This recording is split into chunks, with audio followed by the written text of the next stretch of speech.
তিনি কোনো রাজনৈতিক নেতা নন সরকারি কোনো উচ্চপদস্থ কর্মকর্তা। তবুও কক্সবাজার বিমানবন্দরে তাকে বরণ করে নিতে জড়ো হয় ৩ শতাধিক মানুষ।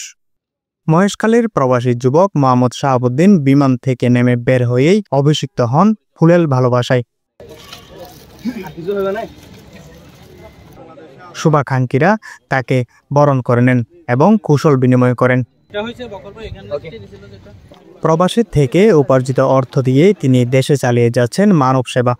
এতিমদের পড়ালেখার খরচ, গরিব রোগীদের চিকিৎসা সহায়তা, হতদরিদ্র মেয়েদের বিয়ের খরচ, অসহায় পরিবারের খাদ্য সহায়তা, শিক্ষা উপকরণ বিতরণ, স্কুল ও মাদ্রাসায় আর্থিক সহায়তা সহ বহু সামাজিক কাজে তার অবদান অনন্য। আমি সবসময় মনে করি নিজের জন্য কিছু অর্জন এবং কিছু অর্জন করা এটা নিজের জন্য নয়, বরং মানুষের জন্য কিছু করাটা, মানুষের জন্য কিছু রেখে আসা, এটাই আমার উদ্দেশ্য। আপনারা হয়তো জানেন 2017 থেকে আমি আমার অর্থায়ন বৃদ্ধির ফলে আমি মানুষের পাশে থাকার চেষ্টা করেছি এবং হতদরিদ্র মহিলাদের বিবাহের জন্য, দরিদ্র রোগীর জন্য এবং ইত্যাদি আমি অনেক কিছু মানুষের জন্য সব সময় পাশে থাকার জন্য চেষ্টা করেছি। এদের খুশি দেখলে, এদের হাসি দেখলেই তো আমার মন ভরে যায়, এটাই তো আমার পাওয়া। এ কারণেই দেশে থাকা স্বেচ্ছাসেবীদের মধ্যে তার প্রতি রয়েছে এক আলাদা ভালোবাসা ও টান। মহেশখালীর কৃতি সন্তান শাহাবুদ্দিন ভাই, যার কোনো তুলনা নাই। মহেশখালীর প্রতিটা এলাকায় যার সুনাম, যারা নিস্তব্ধভাবে মানবতা কাজ করে যাচ্ছে, তার একটি লক্ষ্য মহেশখালীর মানুষের মুখে সবসময় হাসি ফোটানোর তার একটি লক্ষ্য। সো তিনি বাহিরের দেশে থাকলেও তার মন, তার চিন্তা ভাবনা, সব ধারণা মহেশখালী মানুষের উপরেই থাকে।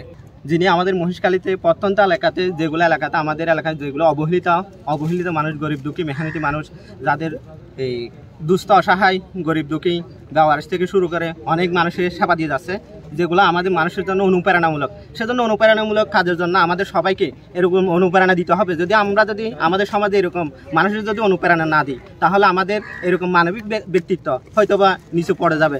শাহাবুদ্দিন বলেন, তার স্বপ্ন শুধু নিজে বড় হওয়া নয়, দেশের জন্য, মানুষের জন্য কিছু করে যাওয়া। ব্যবহারদের জন্য আশ্রয় করার চেষ্টা করব অ্যান্ড রোগীর জন্য, যারা লেখাপড়ার স্টুডেন্ট আছে তাদের জন্য ইত্যাদি আমি করার জন্য ইনশাল্লাহ বাংলাদেশে যখন এসেছি আমি করার জন্য 100% চেষ্টা করে যাব। এটাই আমার উদ্দেশ্য। আমার এই মানবিক কাজটা আমার জন্য নেশায় পরিণত হয়ে গেছে। আসলে এটা মানুষের পাশে মানুষকে কিছু দেওয়া, মানুষকে এদেরকে দেওয়ার ফলে এরা হাসি খুশি আমাকে মাথা হাত বুলি দিলে, এটাই আমার চাওয়া। শাহাবুদ্দিনের মতো মানুষদের কাছ থেকে তাদের প্রত্যাশা, তিনি যেন ভবিষ্যতেও এইভাবে অসহায় মানুষের পাশে দাঁড়ান, মানবিক কর্মকাণ্ড চালিয়ে যান। News desk, CCN।